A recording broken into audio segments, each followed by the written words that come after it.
সুপ্রিয় শিক্ষার্থী বন্ধুরা, আসসালামু আলাইকুম। তোমরা কেমন আছো? আশা করি ভালোই আছো। আমিও তোমাদের দোয়া ও আল্লাহর রহমতে ভালোই আছি। সারা বিশ্বে যখন নোবেল করোনায় জর্জরিত, ঠিক সেই সময় বিশ্বের সাথে তাল মিলিয়ে বাংলাদেশে চালু হয়েছে অনলাইন শিক্ষা কার্যক্রম। তারই ধারাবাহিকতায় ডিকেজিএস আইমনাস উচ্চ বালিকা বিদ্যালয় চালু করেছে শ্রেণীভিত্তিক শিক্ষা কার্যক্রম।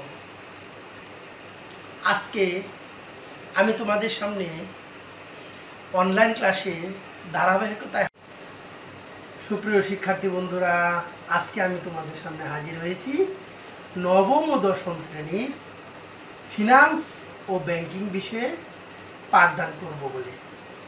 আজকে আমার অধ্যায় হচ্ছে অষ্টম। তোমরা খাতা কলম নিয়ে আমার সাথেই থাকো। শিক্ষার্থী বন্ধুরা, আজকের ক্লাসে সবাইকে সুস্বাগতম। শিক্ষার্থী বন্ধুরা, এসো আমরা পরিচিত হয়ে নেই। আমি আসাদুজ্জামান, সহকারী শিক্ষক হিসাব বিজ্ঞান, ডিকেজিএস আইমনাসা উচ্চ বালিকা বিদ্যালয়।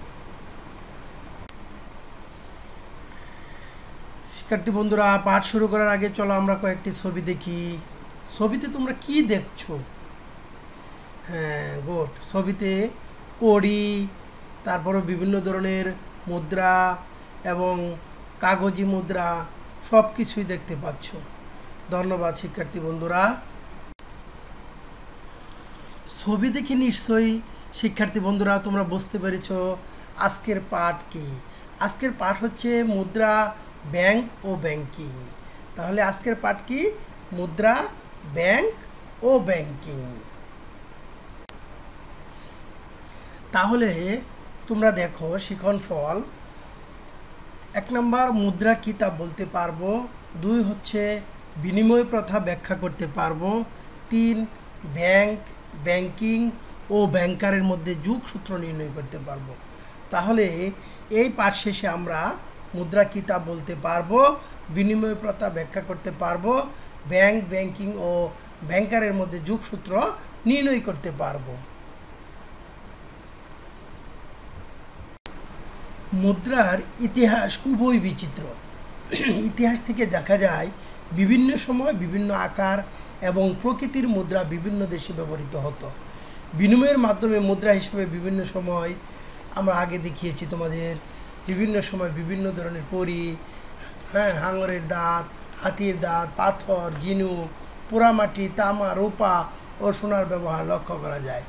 তা আমরা দেখো মুদ্রা কার্যকারিতার ভিত্তিতে মুদ্রা বলতে আমরা বুঝি মুদ্রা একটা বিনিময়ের মাধ্যম যা সবার নিকট গ্রহণীয় এবং যা মূল্যের পরিমাপক ও সঞ্চয়ের বাহন হিসেবে কাজ করে। তাহলে তোমরা বুঝতে পেরেছ মুদ্রা কি? মুদ্রা হচ্ছে একটা কার্যকারিতার ভিত্তিতে মুদ্রা বলতে আমরা বুঝি মুদ্রা একটা বিনিময়ের মাধ্যম যা সবার নিকট গ্রহণীয় এবং যা মূল্যের পরিমাপক ও সঞ্চয়ের বাহন হিসাবে কাজ করে। শিক্ষার্থী বন্ধুরা, তোমরা ছবিতে কি দেখতে পাচ্ছ? যে একজন লোক কিছু ফল, আরেকজনের মাংস, একজন আরেকজনকে বিনিময় করছে। আরেকজনে মাছ, মাছের বদলে আরেকজনে অন্য একটা দ্রব্য দিচ্ছে। তাহলে দ্রব্যের বিনিময়ে দ্রব্য। তাহলে কি বুঝতে পারছো? দ্রব্যের বিনিময়ে দ্রব্য।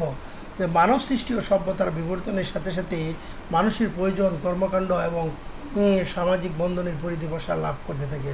প্রথমে মানুষের চাহিদা ছিল কি? অল্প, খুব সীমিত। পরস্পরের মধ্যে তারা কি প্রয়োজন অতিরিক্ত দ্রব্যাদি নিজেদের মাধ্যমে কী করতো? চাহিদা নির্বাহ করতো। দ্রব্যের বিনিময়ে দ্রব্য, এই কথাটিকে বিনিময় প্রথা বলা হয়। দ্রব্যের বিনিময়ে দ্রব্য, এই কথাটিকে কী বলা হয়? বিনিময়। শিক্ষার্থী বন্ধুরা, তোমরা একটু খেয়াল করো যে আদিম যুগের মুদ্রা, আদিম যুগে মানুষ কড়ির মাধ্যমে বিভিন্ন ধরনের দ্রব্য কিনত। তারপরে হাঙরের দাঁত, এগুলো খুবই মূল্যবান ছিল। তাই এগুলোর মাধ্যমে মানুষ কী করতো? একজন আরেকজনের কাছ থেকে দ্রব্য ক্রয় করত। শিক্ষার্থী বন্ধুরা, আমরা আরও কিছু ছবি দেখি। ছবিতে তোমরা কি দেখতে পাচ্ছ? উপরে যে আমরা লম্বা যে হাতির যে দাঁত, দেখো কত বড় বড় হাতির দাঁত, তারপরে কিছু মূল্যবান পাথর দেখতে পাচ্ছি। হ্যাঁ শিক্ষার্থী বন্ধুরা, এখন আমরা কিছু একক কাজ করব। একক কাজ তোমরা খাতা কলম নিয়ে অবশ্যই রেডি হয়েছো। তোমরা জানো আমরা একটু আগে দ্রব্য বিনিময় প্রথা বলতে কিতাব পড়িয়েছি। দ্রব্য বিনিময় প্রথা কাকে বলে? গুড, তাহলে তোমরা পেরেছো। পরস্পরের মধ্যে তাদের চাহিদা মেটানোর জন্য দ্রব্যের বিনিময়ে দ্রব্য আদান প্রদানকে দ্রব্য বিনিময় প্রথা বলে। গুড।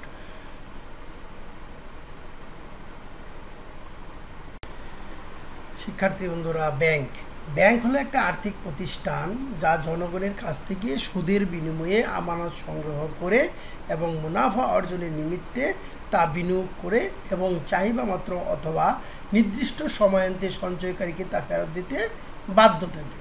ব্যাংক হলো একটা আর্থিক প্রতিষ্ঠান যা জনগণের কাছ থেকে সুদের বিনিময়ে আমানত সংগ্রহ করে এবং মুনাফা অর্জনের নিমিত্তে তা বিনিয়োগ করে এবং চাহিদা মাত্র ফেরত দিতে বাধ্য থাকে, আমানতকারীকে ফেরত দিতে বাধ্য থাকে।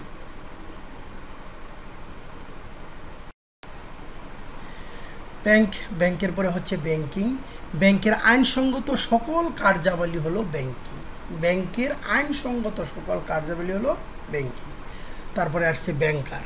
যে ব্যক্তি বা ব্যক্তিবর্গ ব্যাংকিং ব্যবসার সাথে সরাসরি জড়িত থাকে তাকে ব্যাংকার বলে। শিক্ষার্থী বন্ধুরা, আমরা প্রথম দেখো আমরা কি যে দ্রব্যের বিনিময়ে দ্রব্য, তারপরে মুদ্রা, তারপরে ব্যাংক, তারপরে ব্যাংকিং, তারপরে ব্যাংকার, এই বিষয়গুলো আমরা পেয়েছি। তোমরা জানো যে মানব সৃষ্টি ও সভ্যতার বিবর্তনের সাথে সাথে মানুষের প্রয়োজন, কর্মকাণ্ড এবং সামাজিক বন্ধনের পরিধি প্রসার লাভ করে। আর প্রথমে মানুষের চাহিদা ছিল খুব সীমিত, আর পরস্পরের মধ্যে তারা কি করত? প্রয়োজনের অতিরিক্ত দ্রব্য বিনিময় করত এবং দ্রব্যের এই নাম ছিল বার্টার সিস্টেম বা দ্রব্য বিনিময় প্রথা। পর্যায়ক্রমে মানুষের জ্ঞান ও বুদ্ধির পরিধি বাড়ার সাথে সাথে মানুষের কর্মকাণ্ড, বিশেষভাবে বিনিময় কর্মকাণ্ডের প্রসার ঘটে এবং সাথে সাথে মানুষের দৈনন্দিন চাহিদা বৃদ্ধি পায়, যার পিছনে ঘোড়ার গাড়ি, নৌকা এবং পরবর্তীতে জাহাজের অবদান সামান্য। যোগাযোগের অসুবিধা দূর হওয়ার সাথে সাথেই ভৌগোলিক বিভিন্ন অবস্থান থেকে প্রয়োজন মতো দ্রব্যাদি সংগ্রহের চেষ্টা বৃদ্ধি পেতে থাকে। গ্রাম থেকে গ্রাম, গ্রাম থেকে শহর এবং দেশ থেকে অন্য দেশে দ্রব্য বিনিময়ের ক্ষেত্রে একটি বিনিময়ের মাধ্যমে প্রয়োজনীয়তা প্রবল অনুভূত হয়। বিনিময়ের মাধ্যমে ছাড়া সঞ্চয়ের ভাণ্ডার এবং মূল্যের পরিমাপক হিসেবে মুদ্রার প্রয়োজনীয়তা মুদ্রা সৃষ্টিতে ব্যাপক ভূমিকা রাখে। তাহলে আমরা দ্রব্যর পরে আমরা এই মুদ্রা সৃষ্টি হলো।